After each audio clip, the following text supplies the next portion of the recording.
East Africa also cannot be if we are not able to communicate with each other, if we are not able to move from one side to another, if our goods are not able to be ferried from one part of our region to another. And this is why infrastructure is critical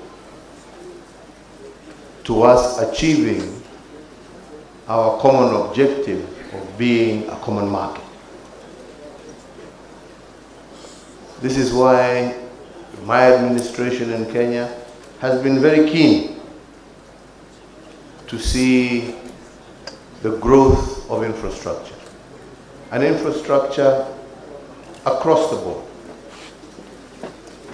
Today, in Kenya, we are linked to Tanzania through Isebania, through Namanga, through Taveta, and very soon, President Suluhu will be joining her incoming counterpart in Kenya, because it told me siku zangu zimebaki chache. She will be joining her counterpart in Kenya to open the coastal, to start that coastal route that will link Malindi, Lamu, Malindi, all the way down to Bagamoyo and Dar es Salaam. We are linked with Tanzania, with the Uganda, through Malaba, Busia, and we have worked together now. We're also linked in Kochwea.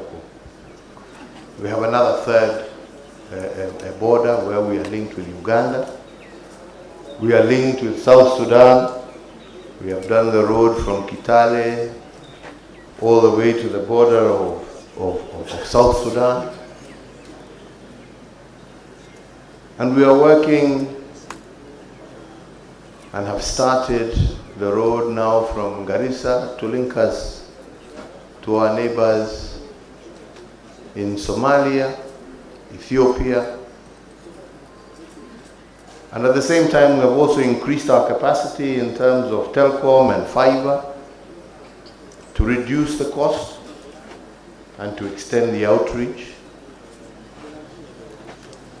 And all of these are aimed at helping us come closer together. President Museveni has built his road all the way through to the border with DRC. And from there, our brother in DRC is working to link from the Ugandan border to Kisangani and through the river all the way to Kinshasa. Mama Samia is also working to push us, and the railway line linking Dar es Salaam all the way through to the border of Uganda and Burundi. This reduces costs, helps people move together. And we will always get challenges when we do this work. And why will we get challenges? Because there are some people who would not want us to have this infrastructure. They would prefer for us not to be linked.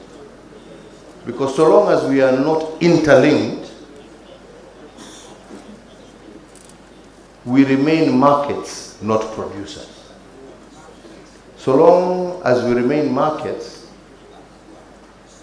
all we are doing is producing our raw material. It is shipped out, it is shipped back to us, because we are not, and we don't have the capacity to create sufficient market. And as Mr. Mwangi was saying correctly,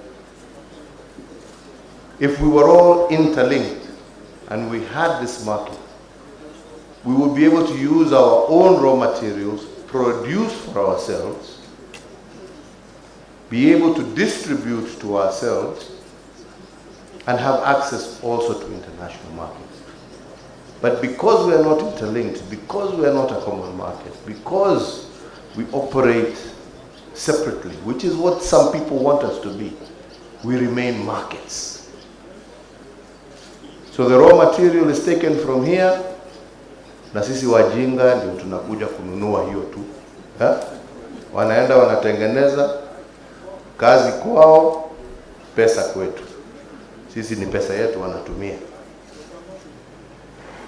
Haibaki hapa, inatoka huko. And that is why we must continue to remain focused on infrastructure. Even when they tell us that, oh, you're spending too much money on it. Yes, you're going there because of this and this and that reason. They want us to be dependent. But we must be independent. And to be independent, we have our political independence.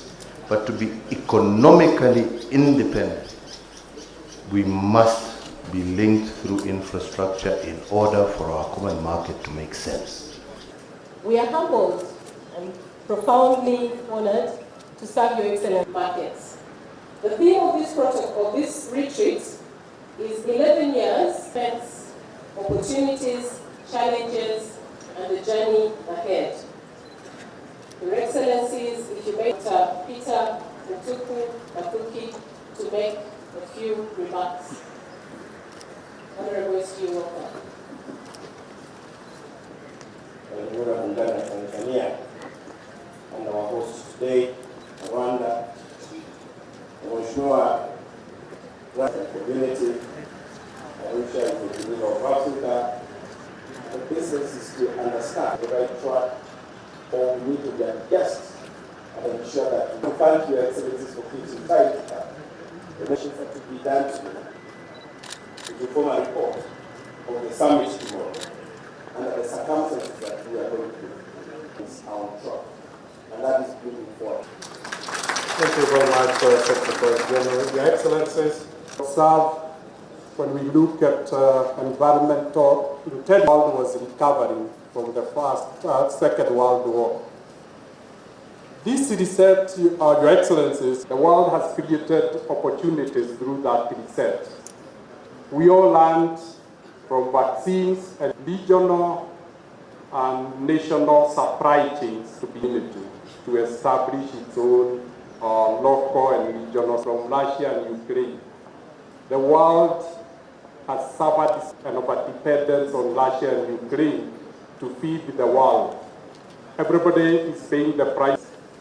We in East African community see the opportunity to feel the East African region can be a grain basket for the East African community is very well positioned. Well positioned because as a community, we are now home to a significant market that is concentrated. A GDP of people of the East African community.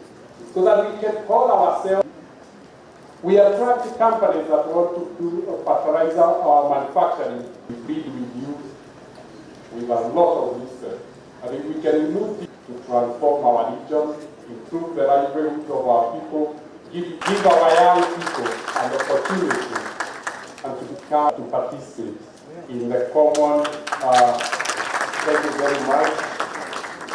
The treaty provides that the private sector is the engine of regional integration. The common market is working.